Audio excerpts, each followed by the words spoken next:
So we're going to work now some shoulder flexion pails and rails from a so-called collapsed child base position, like a child pose in yoga, collapsed child base position. We're going to follow those shoulder flexion pails and rails with some shoulder flexion hovers or some shoulder flexion liftoffs. Now, got one yoga block here, okay? I'm going to set up with, in this case, my right arm on top of this block. The setup's going to look like this.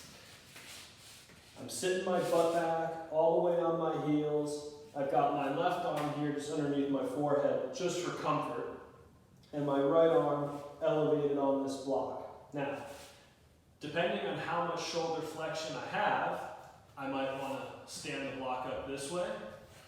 I might want to stand the block up this way. I might have a ton of shoulder flexion and need 2 yoga blocks. Completely dependent on the person. Just for demonstration reasons, I'm going to start with a yoga block, just flat, sort of normal position, if you will. And for the pails and rails, step 1 is just sort of allow my shoulder to sort of sink down into a stretch, into like an overhead flex position. I hold this stretch for 90 seconds.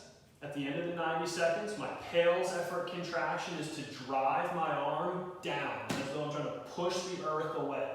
My rails effort is to lift my arm up, okay? Lift off of the block. So, 90 seconds in the stretch.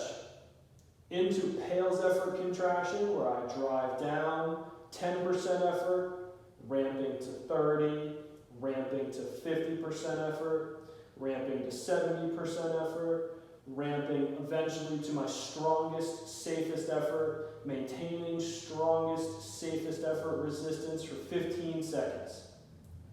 At the end of that 15 seconds, rails. We release that pails effort contraction and we attempt to lift off rails effort contraction, working all the tissues along the back side of that shoulder, holding 15 seconds sustained effort. At the end of that rails, rest for 30 seconds or so and try either one, both, or a combination of hovers or liftoffs. Liftoffs are effectively the same thing as a rails effort contraction, okay? Whereby I'm going to start in this position, squeeze some tension through my shoulder, and lift off. Hold for a moment, maybe 3 to 5 seconds, lower down. Tension, lift off. Lower. Tension, lift off, lower. Conversely, hovers. I'm going to start with my hand on one side of the block. I'm going to tension, squeeze through the shoulder, lift up, hover over the block, lower down.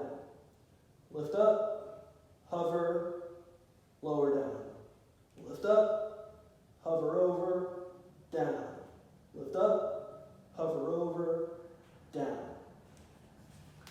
The liftoffs and or the hovers are teaching us end range control of shoulder flexion in this case, okay? Teaching the shoulder tissues to be strong, highly adaptable, functional, at a terminal range of motion.